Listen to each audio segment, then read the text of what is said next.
poursuis l'analyse avec Philippe Fournier, qui est analyste pour l'actualité et cofondateur de Canada 338. Bonsoir, Philippe. Bonsoir, Esther. Ce recul partiel sur la taxe carbone, Pierre Poilievre dit que c'est parce que Justin Trudeau dégringole dans les sondages en Atlantique. Qu'est-ce qu'on observe justement dans les sondages dans cette région? Les chiffres ont été très difficiles pour les libéraux, pas juste au cours de la dernière année, mais précisément dans les 3 derniers mois. Et bien sûr, on sait que dans la région atlantique, il y a 32 circonscriptions. Lors des 3 dernières élections fédérales, Esther, les libéraux ont gagné 32, 26 et 24 sièges. Donc, c'est une domination libérale depuis 2015. Dans les projections actuelles, considérant tous les sondages qui ont été publiés depuis quelques semaines, on parle plutôt d'une vingtaine de sièges conservateurs qui seraient projetés présentement. On voit que les libéraux ont perdu beaucoup de plumes dans les 4 provinces de l'Atlantique. Est-ce que c'est ce qu'on observe à l'échelle nationale également?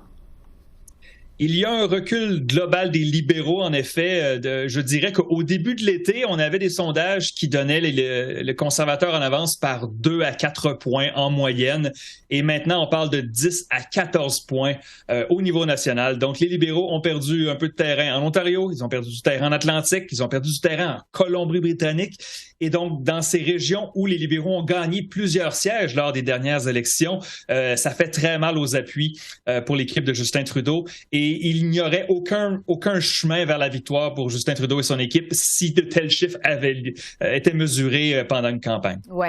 À ça se dit, on peut se demander aussi, est-ce que les libéraux seraient en meilleure posture avec ou sans Justin Trudeau à leur tête? C'est une bonne question et je crois que c'est une question que plusieurs députés, principalement les députés du cabinet, pourront se poser si les chiffres perdurent jusqu'à l'hiver. Donc, quand les premiers mauvais sondages sont sortis, on parle de juillet et août, et bien sûr septembre lors du Congrès conservateur, on pouvait penser que peut-être c'était juste une mauvaise passe, des mauvais chiffres dans des sondages. Ça arrive. Mais là, ça fait 3 mois, Esther, que les libéraux tirent de l'arrière et ils tirent de l'arrière par 10, 12, 14 points dans plusieurs sondages. Et une telle avance pour les conservateurs est un peu inusitée. Il n'y a pas vraiment de précédent récent d'un gouvernement qui lui reste 2 ans à gouverner, qui est si loin dans les sondages par rapport aux partis d'opposition. Ouais. Alors, c'est une situation très difficile pour les libéraux présentement. Est-ce que ce recul sur la taxe carbone, ça arrive trop tard pour renverser la vapeur pour Justin Trudeau? Écoutez, Esther, c'est difficile à juger parce que, bien sûr, si les chiffres changent dans les prochaines semaines dans la région de l'Atlantique, on pourrait dire que peut-être ce sera un bon coup, mais il demeure que lorsqu'on regarde les enjeux les plus importants pour les Canadiens, le coût de la vie, le logement, la taxe carbone fait une petite partie de ça et, bien sûr, c'est limité aux provinces de l'Atlantique principalement. Alors, bien sûr, il y a des gens en Saskatchewan, il y a des gens en Alberta et en Colombie-Britannique qui vont se demander, mais pourquoi eux et pas nous?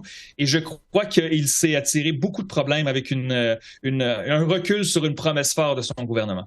Depuis son annonce jeudi, M. Trudeau subit de la pression pour qu'il étende sa suspension sur la taxe carbone, notamment de la part de l'Ontario et de l'Alberta. Jusqu'à quel point, Philippe, la taxe carbone, c'est une mesure impopulaire au pays? Des sondages nous ont révélé que ce n'était pas aussi impopulaire que ce que M. Poilievre, par exemple, en pense. Cependant, le fait de reculer pour Justin Trudeau et son équipe, ce serait de dire, OK, alors ça fait 8 ans que vous faites la promotion d'une taxe au carbone et maintenant les sondages sont mauvais et vous reculez. Je crois qu'il n'y a pas vraiment d'issue positive pour les libéraux à reculer sur cette promesse-là. La gestion de l'environnement va bien sûr au-delà de la taxe au carbone, mais je crois que c'est faire plaisir aux conservateurs pour dire, regardez, nous avons réussi à gagner cette bataille. D'un point de vue chiffré, j'ai bien hâte de voir si les chiffres vont bouger, l'aiguille va bouger au cours des prochains mois, mais permettez-moi d'en douter. On sait que la taxe carbone, ça ne s'applique pas au Québec. Le Québec est un des rares endroits où au pays où les libéraux se maintiennent. Est-ce qu'il y a du mouvement dans les sondages au Québec? La question est bonne. Plusieurs lecteurs m'ont demandé pourquoi est-ce que les libéraux sont toujours en tête au Québec et ils peuvent remercier la division du vote.